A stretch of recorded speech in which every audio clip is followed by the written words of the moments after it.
Bonjour, dans le cadre de notre programme de prévention migrants, nous créons des vidéos intitulées rencontres. Rencontres avec des individus, rencontres avec des associations, rencontres avec des personnes.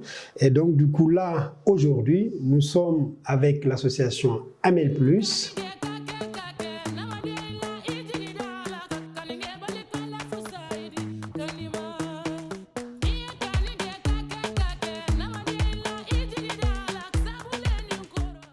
Bonjour Oumar, merci de nous avoir accueillis. Et donc moi je m'appelle Laurent, je suis bénévole dans l'association ML+. ML+, c'est Accueil et Inclusion des migrants et exilés LGBTQIA+. Et c'est une association assez jeune qui a été créée par des militants et par des réfugiés. Le but principal de cette association, c'est donc de participer à l'accueil et à l'intégration des exilés LGBTI en France. L'activité principale de l'association, c'est essentiellement la demande d'asile.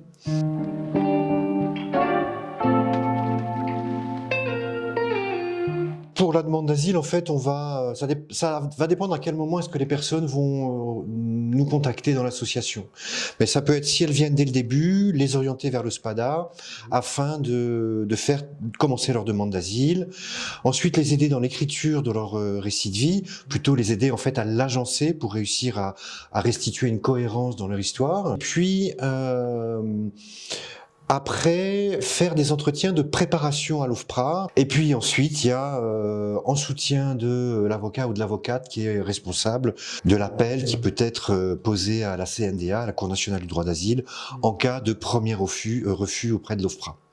Voilà, ça c'est la première activité qui est vraiment majeure, qui nous prend le plus de temps. La deuxième, c'est d'avoir un soutien au niveau administratif. Et puis en troisième lieu, c'est un peu la sociabilité. Sortir de son quotidien, faire des choses, rencontrer des gens. La convivialité. La convivialité, et puis pour certains, c'est véritablement sortir d'une solitude qui peut être une solitude majeure et s'ouvrir sur la connaissance de Lyon, de la région, et s'ouvrir aussi au petit monde LGBT sur la métropole.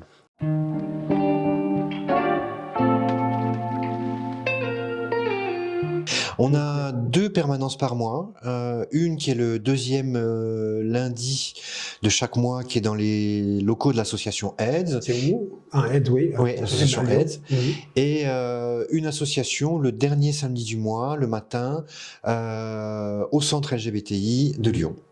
Et puis par ailleurs, on est joignable, ce que font d'ailleurs la majorité des personnes, via Facebook et sur notre adresse email. Ok.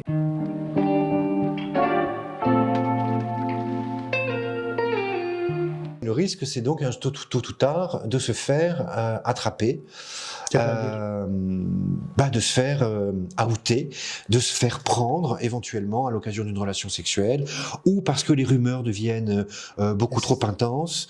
Et puis il arrive un moment où la vérité éclate. Et dans ce cas-là, il faut fuir.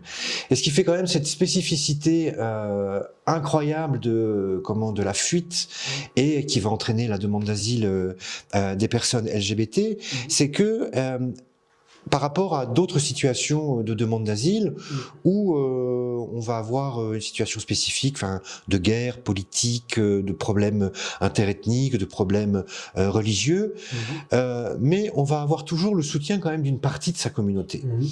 Alors que la personne homosexuelle qui fuit son pays, elle fuit son pays et elle fuit tout le monde. Mais on va se retrouver ici en France sans connaître personne et avec cette impossibilité d'abord, d'une part, d'avoir toujours des racines au pays parce que on ne peut plus les avoir.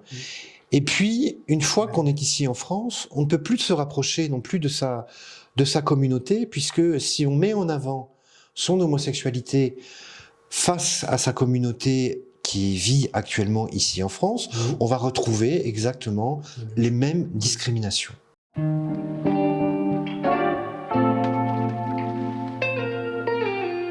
la France est un état de droit, il n'y a pas de loi homophobe, contrairement à la majorité, mais pas tous d'ailleurs, hein, des pays d'où viennent les exilés LGBT. La police est supposée protéger les personnes LGBT.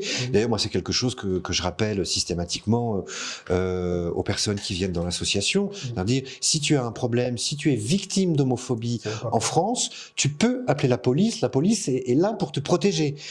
La police est là pour prendre ta plainte et parce que tu as été victime d'une agression homophobe.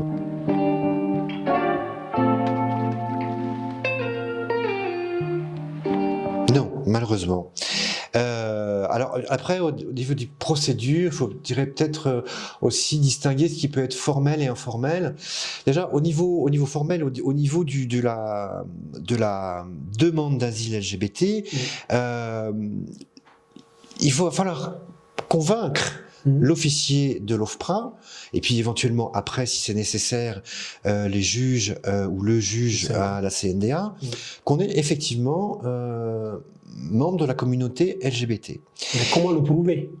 Eh bien voilà, c'est ça la grande difficulté, c'est que vis-à-vis d'autres raisons pour faire une demande d'asile, comment prouver qu'on est homosexuel ? C'est-à-dire prouver cette intimité. D'autant plus que comme on vient d'un pays homophobe, bon, en général, on n'est pas allé dans un bar gay puisque ça n'existe pas. En tout cas, pas de manière évidente. Il n'y a pas ou très peu d'associations d'aide aux personnes LGBT. On a vécu dans le placard à peu près toute sa vie. Et donc, l'OFPRA va s'attacher à essayer d'avoir des éléments de son intimité, de sa biographie, qui vont peut-être donc éclairer sur son histoire en tant que personne LGBT.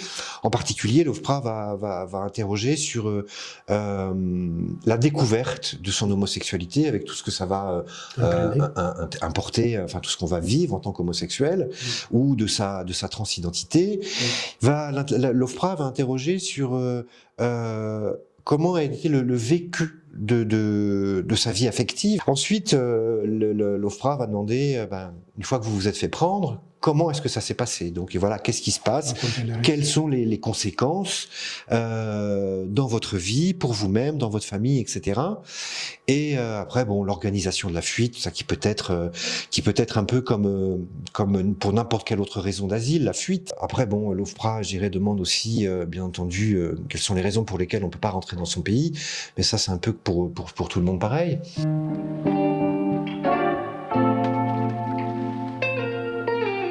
On aimerait bien, mais c'est difficile parce que d'une part, ça a un coût. La très grande majorité des bénévoles de l'association travaillent, donc ça veut dire qu'il faut se débrouiller pour ne pas travailler ce jour-là, éventuellement prendre un congé. Et puis c'est loin, donc malheureusement, c'est très rare qu'on puisse accompagner des personnes. Pour ce qui est des discriminations et des difficultés, c'était plus dans l'informel, quelque chose qui est extrêmement difficile pour justement les exilés LGBT, c'est vis-à-vis aussi de leur communauté en France, parce que il va y avoir dans la survie des demandeurs d'asile en France, la survie institutionnelle, formelle, où on va avoir un logement et l'allocation de demandeurs d'asile. Et cette survie-là, elle permet d'avoir quand même un minimum, c'est pas du confort, mais enfin, on a au moins un lit, et on va au moins manger, et donc ça permet quand même de pouvoir être plus à l'aise dans la rencontre d'autres personnes. En revanche, les demandeurs d'asile LGBT, comme les autres d'ailleurs, qui sont à la rue, vont être dans une situation de survie complète qui ne va pas du tout leur permettre, ou très difficilement justement, de pouvoir aller rencontrer des pairs LGBT, et donc ça va avoir aussi un impact sur la façon dont ils vont pouvoir gérer leur demande d'asile, parce que ils vont pas avoir du temps, parce que le temps il est géré à simplement au minimum basique. Où est-ce que je vais dormir ce soir ? Comment est-ce que je vais faire pour manger ? Donc, pouvoir essayer d'avoir une vie au sein de la communauté LGBT exilée ou la communauté LGBT française, ça va devenir extrêmement compliqué. Si on organise quelque chose au sein de l'association qui va être un soir, si vous êtes à la rue et que vous avez un petit endroit bien protégé avec une ou deux autres personnes, vous n'allez pas quitter cet endroit-là le soir. Vous allez rester dans cet endroit-là parce que vous n'allez pas pouvoir retrouver, vous n'allez pas aller justement retrouver les autres personnes. Parce qu'en plus, il faut cacher. On est obligé d'avoir une hétérosexualité de façade face à la communauté exilée dont on va avoir besoin pour survivre. Et donc ça renforce véritablement la difficulté de vivre et d'être quand on est un exilé LGBT. Est-ce que tu as un message positif à nous donner par rapport à cette demande de personnes LGBT migrantes en France, notamment à Lyon? Alors bon, ce qu'on peut voir, ce qui est de positif, c'est peut-être ce qu'on peut faire justement au niveau associatif, dans l'accueil des personnes. Et ça, je crois que c'est extrêmement important que les exilés LGBT puissent être en contact, où que ce soit, avec des associations LGBT spécialisées justement dans l'accueil des exilés. Donc vous apportez un peu de grain d'humanité afin que ces personnes puissent être écoutées aussi. Absolument. En tout cas, merci beaucoup pour ce boulot, ce travail que vous faites et on vous encourage. Merci.